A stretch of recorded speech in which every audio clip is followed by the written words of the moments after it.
gooti rooroo kan hin jilbeeffannee waan dalga ta'ee waan sabaaf hin malle biyyaaf hin malle inni fudhannee lubbuu isaa hin mararsanne hin fudhannee wareegamni isaa tuni yeroo hundumaa otoo firii hin argatiin bara dhufaa darbaa guduunfaa dhabee gabrummaarraa gabrummaatti darbuuni otoo goota haga kana qabnu nama wareegamaaf of kennuu fi lubbuu qutachuu mararfachuu hin dandeenye osoo qabnu haga ammaa immoo gabrummaa jala jiraachuun guddoo nam gaddisiisa. Warra sana of biraatti dhabne goota qaqqawwee baatees haa ta'u wal gurmeessee jaarmiyaa sirna tolfatee qabsoo gaggeesse haa ta'u dhuunfaan nama tokkoonis haa ta'u bakka kamittuu saba Oromoof waan hin malle namni hin fudhanne inni wareegame hundi goota Oromooti. Warri sun nu bira hin jiranii sun nu gaddisiisa. Inni sadaffaan garuu sabni guddaan hangas ga'u kuni Oromooni gaanfa Afrikaa irratti guutuu Afrikaa irratti akkasumas addunyaa irratti illee sabni aadaa tokko hiree tokko afaan tokko saba tokko biyya tokko hangana gahu kuni haga ammaa keessumaayyuu guyyaa itti dhabiinsi Oromoo karaa kaabaa tokko jedhee eegalerraa haga har'aa waggaa 160tti dhiyaatu kana guutuu bara dhufaa dabraa gaafa cabnerraa kaasnee hanga amma waliin haasofnu kanaatti wareegamni dhaabbatee hin beeku gabrummaan fudhanna jennee hin beeknu roorroo tanarraa guyyaa tokko halmachuu dhaabnee hin beeknu. Takkaanee garuu haga ammaa waan barbaannu dhabuun nu qaanessaa jedhe. Sabni hammana ga'u gabrummaa haga kanaa addunyaa irratti hiriyyaa hin qabne aanii hamtu aanii akkasii keessadha jirra waan ta'eef osoo goota qabnu osoo wareegamnu osoo beekaa qabnu osoo qabeenya qabnu kan nu gabroomse beekumsaan nu caalee miti lafa bal'inaan nu caalee miti dinagdee lafarra jiruun nu caalee miti. Saba guddinaan nu caalee miti.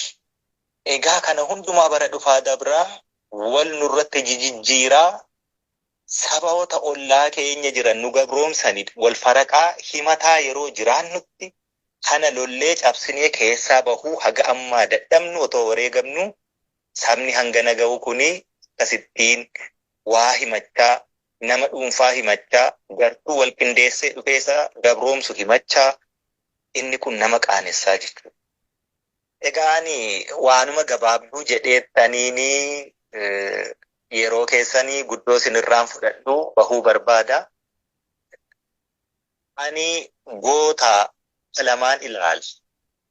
Gootaa fi jagna. Gootummaanii Oromooni haga ammaa goota hedduu horateeraa jechuullee xiqqoo afaan guuttadhee dubbachuu ani natti ulfaatti jechuudha. Gootummaan an extraordinary wisdom with an extraordinary consciousness nama gamna aroomina beekumsa dinagdee waa hunda walitti qindeessee sochoosu goota jechuun Oromoon haga ammaa jagnoota hedduudha horate malee goota fageessee ilaalu akkuma amma jaallan warri bu'uuressitooti keessa jiranii warra durii waa'ee Oromoo kana gaafa qabsoo eegallu Oromoo jennee yoo dubbanne nu dhibdi Itoophiyuma jennee achi keessaa waa galmaan gahanna laftii maqaa Itoophiyaanii gaaffiin Oromoon deebitu Oromooma jenneetu qabsoofna kuni yoo gootummaatiin ilaalame waan nu hanqate hedduu jiraachuu nutti mul'isa.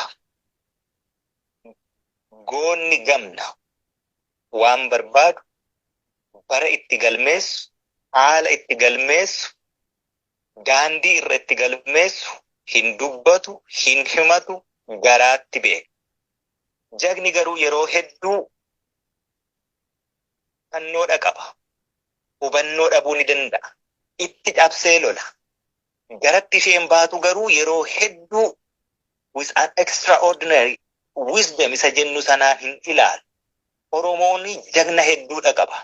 Jagnoota kuma kitil ani jagni sun eessayyuu Oromoo qofaafuu miti.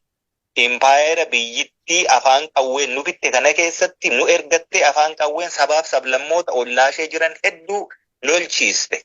Inni sun jagna Oromoo hedduu. Yoo goobanaa faayyuu laalle goobanaanu onnee qaba. Jagnummaan onnee qabaachuu waa sodaachuu didu. Garuu gootummaa isa waa hubatan ilaalanii wayitti baatuuf kaddoorsanii waa lafa kaahanii ittiin nama hojjechiisan sana dhadhabe. Minilik gaafa daboota kadhatee daboo waliin dhaqee ittiin deebisee Oromoo cabse sana cabsuu keessatti loluu onnee qabaachuu waa sodaachuu diduu goobanaan hin komatamu jechuudha. Minilik immoo gootummaa addaati qaba. Saba kaaf goota yoo waan barbaadan jettaniyyuu har'a siidaan isaa Finfinnee keessatti alamatti ilaalama. Nuuf hammeenyu siidaa summii jiruu gadadoo jireenya golgolaa'e du'a keenya itti fufe maatii har'a manca'ee fi madda bu'uuraati ittiin ilaalla. Siidaan isaa siidaa mataa gadi nu qabachiisu. Warra dhaabbateefiif immoo gamnummaan dhaabbatee jagnoota Oromoo fi jagnoota saba biraallee walitti qabee saba ofiif waan isa barbaachisu nama koloneeffachuu akka warra adiitti sadarkaa sanatti yaadee sirratamni isaa waan barbaadu sana argatee namicha sanaaf siidaa gadi dhaabee yeroo bira darbu siidaa sana siidaa gootaati. Ati isaaniif akka gootaatti ilaallatu, ni jaalatu, ni kabaju, ittiin aadatu, ittiin qaanfatan, ittiin saalfatani, mataatti gadi hin qabatani, laphee dhiibanii, mataa ol qabatanii Minilik zarnany inni Minilik jechaa deemanii jechuudha. Oromooni walabummaa barbaanna, birmadummaa barbaannaa jedha. Walabummaa fi birmadummaa argamsiisuun argachuun bira gahuuni gootaa hin taatu. Gamnummaa sana, gootummaa sana, an extraordinary wisdom and consciousness sana barbaadee jedha. Goota akkasiitiin arganne Oromoon har'a. Bu'uuressitoonni qabsoo keenya kaleessa jagnummaatiin lolan sodaa tokko malee haga sadarkaa fannifamuutti eenyuun hin sodaanne onnee guutuu qabu. Mala sana, wisdamii sana, tooftaa ittiin guduunfan sana, tooftaa ittiin waa bira darbanii waan barbaadan argatan sana kaleessatti namni qabaate baay'ee lakkoofsaan qubaan lakkoofnu baay'oo ta'e yookaan hin jiru yoon jedhellee na of galcha. Dhugaa jirtudha walitti himuu hin dandeenyu yeroo hedduu. Hin qabnu. Boru qabaannaan beeku. Jagnoota garuu qaba. Du'uuf hayyoomiyyuu lubbuu hin mararfanne. Duuti sun garuu gamnummaadha gaafata. Guduunfamuudha qaba. Du'a itti aanu kan biraa hanqisuu qaba. Gaaffiin Oromoo waggaa 160 sanaa oliif gangalataa dhufe akkamiin taataa kamiin jechuudha. Wisdamiin inni jennu sun kana. Greater than knowledge. Beekumsaan olitti. Consciousness nuti jennu kana. Isaa dammaqiinsa jennuutiin olitti. Active yookaan alert ta'uutiin olitti. Oromoo waan akkasiiti isa barbaachisa. Har'a yoo akkas hin taane jagni ammayyuu wareegamaaf qophii ta'e guutuu Oromiyaa keessatti kumaatamaan jira, kumaatamaanis ni dhalata. Jagni akkasii kun itti cabsee loluu yeroo hedduu kufaatiitti nu geesses ni qaba. Goota koottiin jennaan namni bitaan mirgaa duraa duubaa harka walitti dhaannaanii fi yeroo inni bokokuu dhalutu jira. Bokokee anaa olitti homtuun jiruu jedhee waa sodaachuu tokkoyyuu dadhabeetu garuu dhiigni isaa dhangala'u suni gara rarraga bilisummaatti taakkuu tokkollee taatu sabaaf osoo hin ta'in akkasumatti dhangala'ee akka hafu jagnoonni hedduun kuma kitiliin bakka hedduutti golee Oromiyaa fi Oromiyaan alallee dhiigni isaanii dhangala'ee lafeen isaanii cabee akkuma faaruu goototaarraa allaattiin irraa sooratee waraabessillee ka qoqottu ka jedhu sana ta'ee hafee jira. Oromoon ammayyuu kan inni ilaaluu qabu waan kaleessa baree fi waan kaleessa turerraan addatti. Booranni beekumsi waan sadii jedha. Tokkoon jaaruu jedha. Yoo jaartee jiraattee boru argite boru waan ati har'an beekne dhadhalee dhufa kana bira geessee beektaa jedha. Yookaan jaarsa waliin taa'uu jedha. Ati har'a dhalatte jaarsi kaleessa jira.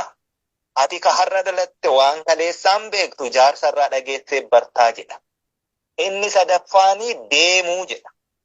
Bakka jirturraatii waan ati beektu naannoon ati jirturraatii waan ati beektu bakka biraammoo waan hin jirre yookaan immoo waan naannoo kee hin jirre yookaan immoo bakka biraa ka addaa waan jiru yoo itti deemte yoo fagaatte miilaanii daangaa dabartedha argitaa jedha.